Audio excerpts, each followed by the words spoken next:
alongside Bravo here, and we are ready to go, which I'm very excited about. Purple Rain versus Believe the Hype is going to be going into game number 2 here, and it's going to be Lockdown Team Slayer. Yeah, but these teams just selecting their colors right now as we're about to kick this off. Right here, it looks like we're going to have, I think Purple Rain will be the red team once again, and Believe the Hype will be decked in blue. So we'll see if the blue squad is able to close it out 2-0, and I think a lot of people at home are expecting them to move ahead right there against the agency in that round 2. Yeah, I did see one prediction that had Purple Rain beating Believe the Hype, and I think Lethal, who, again, is just very opinionated, commented on it. And I think the exact words were along the line, like, you're dead to me or something like that. So, you know, it was Lethal obviously going into this matchup with a lot of confidence. But alternatively, though, you know, and we got to note this again, the agency, they're meeting them on the other side. And if Believe the Hype is hoping to, you know, make any kind of a statement in this tournament, that is going to be the match for them to do it, because the agency certainly has come out the gate very, very strong. And Lockdown is loaded, and we are about to hop into this one. Scott, who do you want to kick it off with? Scott, oh my God, I'm so used to casting with Gandhi. You're looking at Gandhi. And I'm looking at Gandhi. I'm thinking about, and I cast with Gandhi like all the time, so that's the other thing too. Andy, who should we kick it off with? You know, I would love to kick it off with Formal right now. I want to see how he's going to lead his team to victory right now, as this match is about to get underway in just 1 second, and we are underway now with Formal as the match is kicking off right now. And Formal actually gets blown off the map right there. Oh. Gets shot off the barrels right there. Tried to get the greedy sniper grab, and right there, if you are a Halo 2 player, you know that those explosive barrels behind the sniper rifle are very dangerous, and sometimes you can't just sneak in. He gets blown off the map, and they're down to an early deficit, and the sniper rifle will go flying off the map as well. Interesting stuff there, as we'll continue to follow Formal here, who's looking to push forward bottom mid. Actually, Maniac's going to be in a heap of trouble, and it seems like Maniac's just going to hang out down at the bottom of BR1, waiting to see if anyone's going to, you know, come for the support, and that is actually going to happen. As Formal's going to be right behind him. Maniac's going to be making his way up top. He will have the sword, not finding anyone just yet, though. Wait a minute, one player there. That is actually going to be Gandhi, who will be met with the blade right to the chest, and there's going to be some pressure coming from behind, too. That's Maniac's going to have to drop off, but that nade just conveniently placed, if you will. Yeah, let's go on board with Lethal now, who's pushing under glass, challenging a player who's located at BR1 now. BTH surprisingly down by 3 here, now 6-3. Purple Rain with a 3-kill lead off the bat, and they also have BR tower set up, as you see on your screen. Very, very interesting. And, you know, I actually talked to Scott about this, and I said, you know, how you feeling about your game?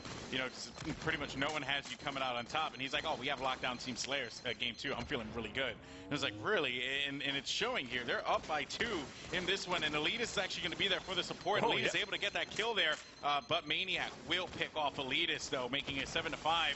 The nade flying through is Lethal, will get caught with that plasma, and Gandhi just continuing to patrol over by the BR tower. Very smart plays out of him. Yep, now they're down. They're up still now 8-7. That lead is shrinking by just a bit. Now tied 8-8. So BTH rallying back despite not having control of the battle rifle tower right now.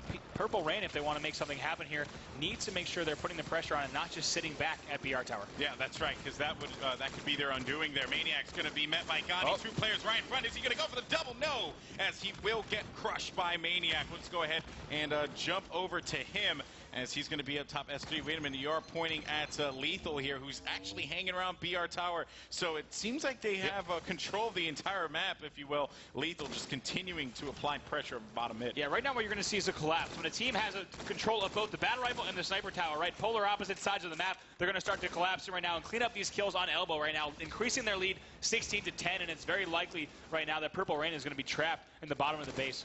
Yeah, and one thing to take note is how you know, Purple Rain were able to, you know, react at the beginning of the game, and that, again, when you're talking about a team like BTH, it's all about just keeping their composure, right?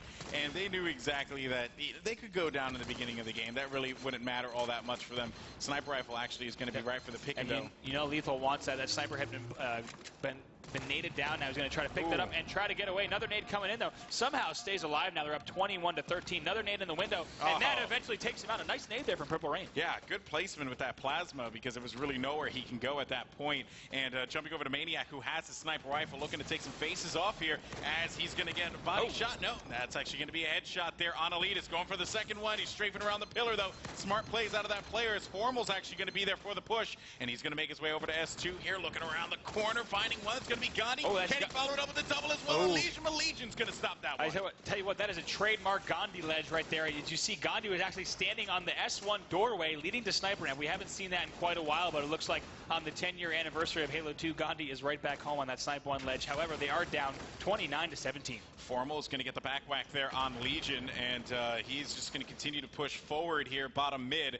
And of course, BTH, they have full map control. Finding one player, that call-out was made. Formal dropping down as he's going to have to run away from this one. No shields for him, but the shotgun's going to be there. So shotgun in the pocket's never a bad thing as we take a look at what's going on with Elidis. Yeah, right now, Elidis actually, right now, on the other side of that Formal rush, he has the sword, going to try to take him out, and he stops that rush. However, they're still down by 11 kills, but they are at Sniper Rifle Tower. We'll see if they can try to maintain control here and also rally back just a bit. He still has the sword in the back pocket. Yeah, he's got to be cautious about this one. Currently, Purple Rain is going to be down by 11. Had a good start to the game here, but, you know, it was that push to BR Tower that really allowed BTH to just come right back into this matchup. They got full control of it, and it showed, especially reflecting the score presently. Now, Elidis with this, as he's actually going to get taken out by Legion. He got betrayed by his own teammate by mistake, and that was the shotgun, I believe, in Legion's hand. Yeah, right now, Formal behind Legion with the sword right there, and he does pick up that kill. Will stay with Formal, who actually just picked up the sniper rifle. He's going to try to get into library entrance and sneak away with it, and he does. A nice job there. And finally, Golden Boy, we have the traditional lockout setup, the sniper rifle tower being brought over to the BR tower, and now they're holding this side of the map, and they also have one player who's floating around at the sniper tower, trapping enemy team at blue, hits that first headshot. Now they're up by 18, watching the elbow right here, hits that shot as well. Causing a lot of problems here for Purple Rain as Formal's just going to continue to just hang out like a hawk. Pressure's going to be coming from behind. There's going to be Legion and Formal. Can he dispatch him as he is able to? Yes, he is. Legion definitely made that one competitive, but Gandhi was there for the response. Certainly made that one difficult. Surprised it took Formal that many shots, but he's able to clean that up, and no, not a worry for him. His team is doing quite well. That sniper rifle is going to drop again. It'll go into the hands of Maniac, who's looking across the map. Hits the double body shot right now. Only 4 kills to win, 46-23 with just over 9 minutes left on the clock, but we're not going to need it. Missing those shots on Gandhi. We'll see if he can drop down. Hits his, and misses the shot in library. So Maniac right now is just blindly shooting and trying to end this game. Yeah, that's right. 46-25 here as you know, the boys in Purple Rain are trying to, you know, not get steak dinnered here, and looking over at Maven, who has a sniper rifle. Let's see what the man with the old hands can do. Is he's going to get a snipe there, headshot from Maven. That's going to be a good look for them. 48-28 though, as they have a long road to climb here, and it's going to be very, very difficult. But Maven can, potentially get at least one more kill here as he has one more shot in that sniper rifle. Pressure though coming from the snipe tower. Legion takes out Formal, making it 48-29, and he's going to get the body shot on that one. Maniac though, he will be pushing up, finding one player. It's going to make it 49-29. Pressure coming from behind those. He will get taken out. Now Lethal though on the move, looking around to see if he's going to find that player for Purple Rain, but that's going to do it 50-30 as BTH moves on to the next round here to face off against the agency. Yeah, that's right. That's going to be an awesome winners bracket round 2. We'll have that later in the program. The game types are going to be Lockdown, King of the Hill, Team Slayer on Shrine, and Neutral Bomb Warlord. So if you want to work on your predictions for that match, go ahead and get that started. Send it over to us in the Twitch chat, or of course tag us on Twitter or at Halo. Let us know what you're thinking about that match. But like we said, Golden Boy, the agency and BTH going to be an amazing match. But after this, don't go anywhere. We have STK and VWS coming up. That's going to be an awesome match too. I am so excited for this game. You know, obviously getting a chance to commentate. So one of the things that I've never had the opportunity to do was cast over Ogre 2.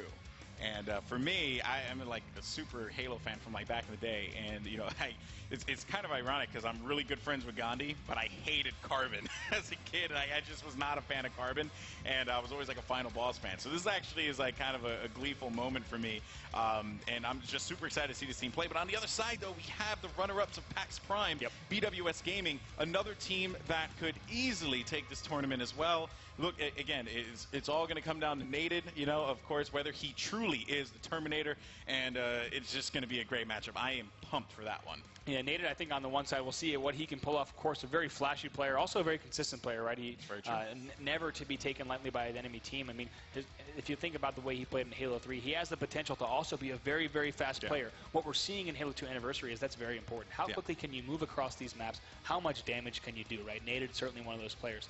On the other side, I want to see what Royal 2 and Snakebite can do for STK. That's right. You know, I'm confident that Ogre 2 and Heinz are going to lay down the support fire, right? But I want to see if Royal 2 and Snakebite can make a difference and really get under the skin of EWS. That's very good points there indeed. And another thing I want to point out too, Mikwin, he's the kind of guy that I actually had a chance to just watch his Halo 4 montage with Impended, and like his snipe is just like it's on point, right? So I'm curious to see how this is all going to play out, right? Like, who's going to come out on top in the Slayer? That's going to be the big question, for me. But it seems like we have an interview ready, and Clutch is going to be joined by America's least favorite gamer, Lethal. What's going on, Clutch?